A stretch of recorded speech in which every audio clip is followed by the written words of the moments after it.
Ito naman mga ka-RSP, naghahanap ba kayo ng regalo? O kaya naman ang love language mo ay gift giving? O eto, wag na kayong mag-alala dahil we got you dahil merong taunang eksibisyon ng mga regalo para sa mga empleyado. Let's all watch this. Likas sa atin ang pagiging mapagbigay sa ating kapwa. Ito ay tanda ng pagpapahalaga, maliit man o malaki. Kung naghahanap ka ng ibibigay sa iyong mga katrabaho, huwag mag-alala dahil lahat ng hahanapin mo ay matatagpuan dito.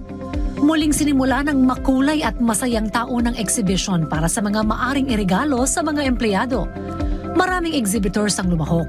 Tampok ang mga corporate giveaways mula sa mga kilalang tatak ng ballpen, mugs, eco bags, gadgets at promotional items na abot kaya ng lahat. Gumawa kami ng event na para mapuntahan to ng mga tao. Imbes na maghahanap sila isa-isa ng kakausapin nila, punta na lang sila dito. Nandito na lahat ng mga magagaling na supplier at saka yung mga items nila is all price points, tsaka iba-iba. Kung ano man yung gusto nilang hanapin, whether it be t-shirts or plush toys or jackets, leather goods, nandito na silang lahat. Daan-daang bisita mula sa iba't ibang panig ng bansa ang dumalo sa Pasay City upang saksihan ang pagsasama-sama ng iba't ibang negosyo rito.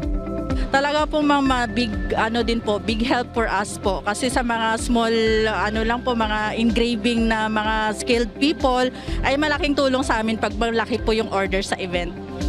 Layunin nito na makapagbigay ng koneksyon sa mga negosyante at kumpanya na maaring bumili.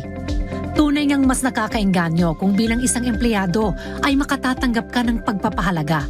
Sa pamagitan ng aktibidad na ito, mas makahahanap ang mga kumpanya ng mga regalong swak sa kanilang budget at makatutulong rin para sa mga may negosyo.